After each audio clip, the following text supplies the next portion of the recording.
BRS నాయకులు జగదీష్ రెడ్డి, పాడి కౌశిక్ రెడ్డిలు క్యారెక్టర్ ఆర్టిస్టులా వ్యవహరిస్తున్నారని ఎంపీ చామల కిరణ్ కుమార్ రెడ్డి విమర్శించారు. వారు మాట్లాడే మాటలకు అర్థం పర్థం ఉండడం లేదన్నారు. కేటీఆర్, హరీష్ రావులు ఏదైనా మాట్లాడిన తర్వాత గ్యాప్లో వీళ్ళొచ్చి ఏదో ఒకటి మాట్లాడుతున్నారని అన్నారు.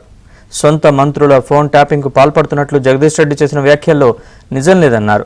తమ మంత్రులు అందరూ ఐక్యంగానే ఉన్నారన్నారు. హరీష్ రావు గారు మాట్లాడిన మాటల్ని వాళ్ళు మధ్యన గ్యాప్ తీసుకున్నప్పుడు ఈ క్యారెక్టర్ ఆర్టిస్టులు బయటకు వచ్చి మళ్ళీ దాన్నే ప్రాపగాండా చేసే ప్రయత్నం చేస్తారు. దీంట్లో భాగంగా ఫోన్ ట్యాపింగ్ గురించి ఒక ఆయన ఏమంటాడు, పాడ మీద వండుకున్న ఆయన 16 మంది హీరోయిన్ల ఫోన్ ట్యాపింగ్ చేసినట్టు ఆయనకు తెలుసట బాగా. మొన్ననే నేను కాంగ్రెస్ పార్టీలో ఉన్నా, నాకు అన్ని తెలుసు రేవంత్ రెడ్డి గురించి. ఏం తెలుసురా పోయి నీకు రేవంత్ రెడ్డి గురించి? ఏదో 4 మార్కులు మీ దొరవారి దగ్గర సంపాదించుకోనికే సొల్లుబొల్లు మాటలు మాట్లాడి, దరిద్రపు మాటలు మాట్లాడి, ఆ ఇంటికాడ వాళ్ళు వీళ్ళు వచ్చి ధర్నాలు చేస్తే టీవీలో చూసి ఆనందపడి బోర్లో పడుకొని నువ్వు ఏదో పాపులర్ అవుతున్నావు అని దరిద్రపు బతుకుతున్నావు నువ్వు.